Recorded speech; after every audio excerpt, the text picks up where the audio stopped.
বলুন তো, ফেসবুকের ক্রিয়েটার মিটআপ হবে আর সেখানে বিরিয়ানির প্যাকেট নিয়ে ঝামেলা হবে না, সেটা কি হতে পারে?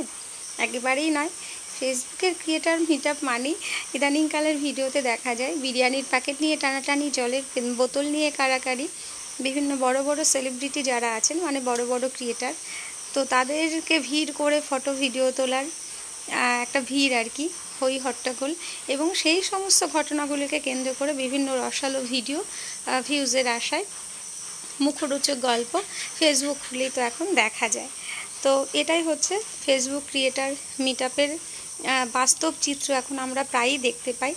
তো কয়েক মাস আগে আমি গেছিলাম একটা ক্রিয়েটার মিটআপে, ভাবলাম যে সবাই যায় দেখি, তো সাহস করে এক বন্ধুকে সঙ্গে নিয়ে গেলাম।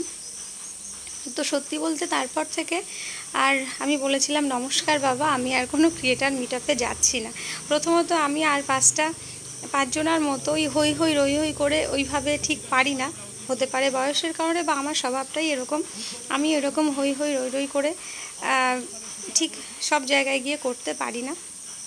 তো এই ক্রিয়েটার মিটআপগুলো হয়তো আমার মতো মানুষদের জন্য নয়।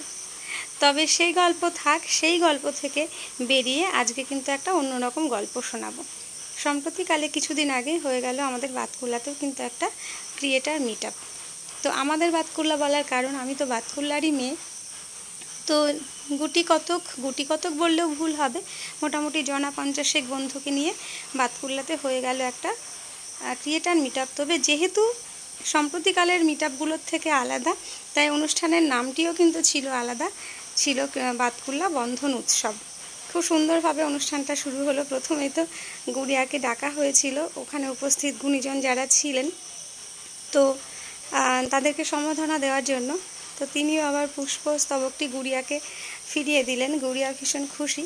তো চলুন যতটুকু পারি আমার ভিডিওর মাধ্যমে অনুষ্ঠানটির চিত্র তুলে ধরার চেষ্টা করি। দায়িত্বশীল বন্ধুর মতো থাকবো, এটাই আমাদের একমাত্র অঙ্গীকার। অনুষ্ঠানের শুরুতে নিহত সহ নাগরিকদের ও আহমেদাবাদের বিমান দুর্ঘটনায় নিহতদের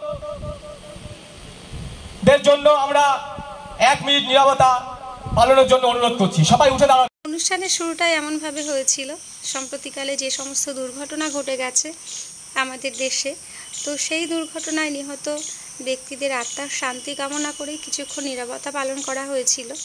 তো তারপরে যাদেরকে আমন্ত্রণ জানানো হয়েছিল অনুষ্ঠানে অতিথি হিসাবে, তারা কিছু বক্তব্য রাখলেন। ফেসবুকের ভালো মন্দ দুটো দিক নিয়েই তারা কিন্তু কথা বলেছেন।